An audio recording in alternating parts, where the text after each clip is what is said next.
Module 10. Dare. Decisions as realistic endeavors. At the end of this module, you are expected to define the various strategies in decision making, apply the strategies in decision making that are appropriate in reaching your goals, analyze yours and others' decision making strategies, and formulate your guide in making decisions to foster a sense of responsibility and accountability. Here are the materials that you're going to need for this module. Every decision someone makes determines the outcome of his or her goals. Success or failure in our life, be it personal, professional, or social, are the results of the actions initiated by us depending upon our decisions. The quality of our life and destiny are directly connected with our decisions. That is why sound decision making is an essential skill that all learners like you should possess. This module will allow you to refresh, enhance, and deepen your previous learning on decision making. Having the know-how to apply certain skill in real life and various life situations will lead you to a better and a brighter result. Your decision is your choice. Decide now, later, or never. Let's try this. Here are the materials that you're going to need for this activity. You are going to need 5 pieces of intermediate paper or used papers and 12-inch long Scotch tape. First, decide on how you will build a strong tower using the 5 pieces of paper and Scotch tape. You may ask help from your parents or siblings. Next, answer the processing questions on a sheet of paper after building your tower. Here are the processing questions. How were you able to make your tower stand? What challenges did you encounter while doing the activity? How did you deal with the challenges you encountered? Let's explore this. Troubled waters. A friend invited you to his birthday party the following weekend. The celebration will be held in a public beach. You replied by saying that you are hesitant to go because you found out that there are many people who are invited to the party. Your friend, on the other hand, assured you that you will be safe because all necessary health protocols will be followed in the party to avoid transmission of the coronavirus. What would you reply? Write your answer on a clean sheet of paper. Here are the processing questions that will help you to reflect on the situation given. What are the factors that you considered in making your decision? How do you feel about your decision? When someone asks you to hang out in person during a pandemic, it is not an easy yes, but it is also not an easy no. The safest thing for us is to be in a bubble and not to interact ever together, but that is also not how we live. So what ways are we able to live and be meaningful and mindful while minimizing the chances of making others sick? People are social and they want to get together. Gathering helps us feel hopeful and connected during a really hard time. But we have to do it as safely as possible. This is not the time to have close contact and face-to-face conversations with others at large or small get-togethers. It's the time to be creative, to come up with new ways to see people and socialize but still keep distance from others. Now think about the decisions you have made today. Did you make good choices, bad choices, easy choices, hard choices? Will any of these choices impact your future or other people in your life in a positive or negative way? All of us are faced to make decisions each day, from simple ones like deciding whether to eat rice or oats for breakfast to more complicated ones like deciding whether to finish a project and meet the deadline or playing online games to win over co-gamers. Deciding is not always a walk in the park. Here are a few known strategies that will help you in decision making. First, the 3 C's of decision making. Clarify, consider, and choose. Clarify.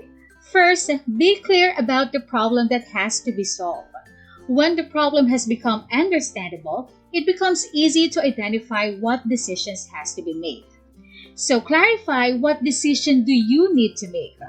For example, should I skip studying for my test or should I go hang out with my friends? Consider.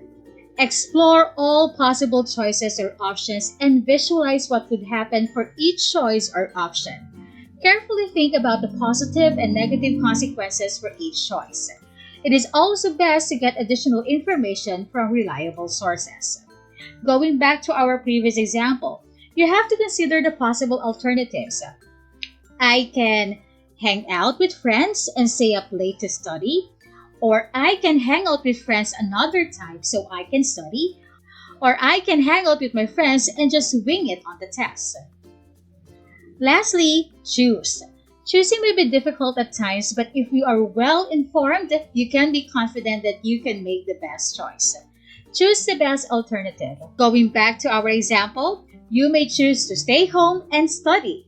You will do well on your test and you don't have to stress about it. Plus, you can always see your friends later. So aside from the three C's, additional strategies in decision making can also be used. Here are some alternative strategies that can help you in your decision making. Considering the pros and cons. So by carefully weighing the advantages and disadvantages, the favorable and unfavorable, and the good and the bad points can help one in coming up with a solid and balanced decision. Okay, many of us experience analysis paralysis when we're faced with a difficult decision. Often we're afraid of making the wrong choice, so we spend a huge amount of time analyzing every possibility and struggling to reach a conclusion. At other times, however, we are convinced that we already know what the best solution is, so we make decisions quickly and don't consider all the alternatives. So we can avoid both of these situations by considering the pros and the cons. Next is the analytical approach. This can be used by breaking down a problem until it reaches a stage where it can easily be solved. By separating a problem into its smallest parts, its complexity is also diminished. Now, there are two types of decision making. First is majority rule. This is when a decision is the one that has the most number of support. Some examples include ballot voting and a show of hands. When do we use it? First, when options are clear and simple and not likely to be misinterpreted. Second, group has discussed issue at length beforehand but can come together to an agreement.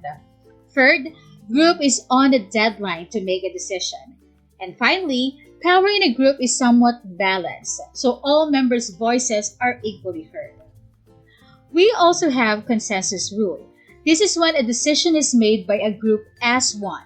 Everybody agrees on one thing in the end. When do we use it? When time is not limited and a decision is not subjected to be made by a target date. There are different perspectives, but there is a common goal. And people are willing to engage numerous discussions to share ideas and to find solutions. We always hear the phrase, knowledge is power. A learner like you can make good decisions only when you are informed. Here are a few steps that might help in making better choices. First, identify what should be decided. This is the first step in most decision-making situations. What do I do today? What do I wear for my class? Identification aids in narrowing down and solving the problem at hand. No or yes. At times, problems and dilemmas are answerable by a simple yes or no.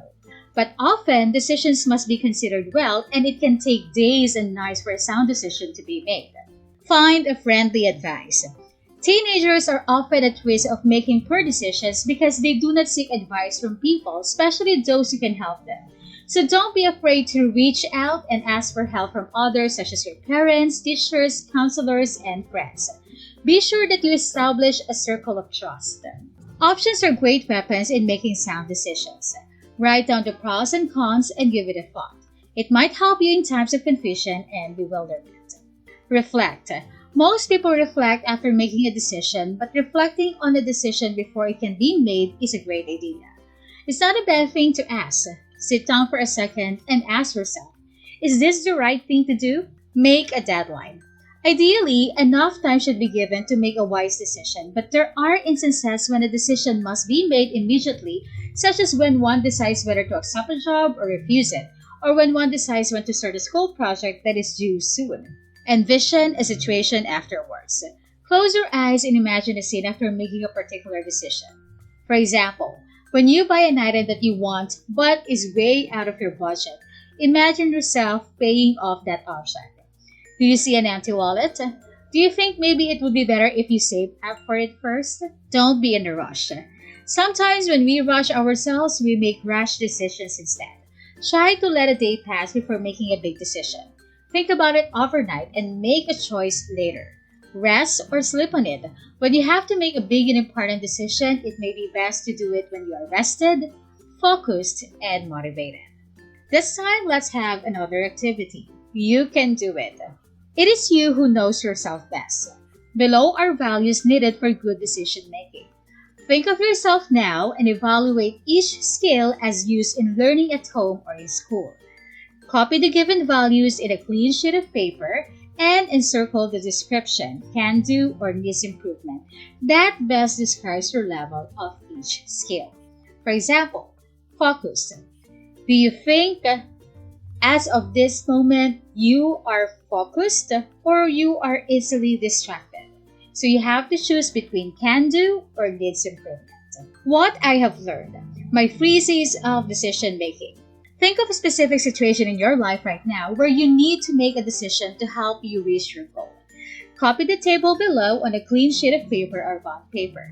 You will develop a guide in making decisions by using the 3 C's of decision making that will help you in coming up with a decision.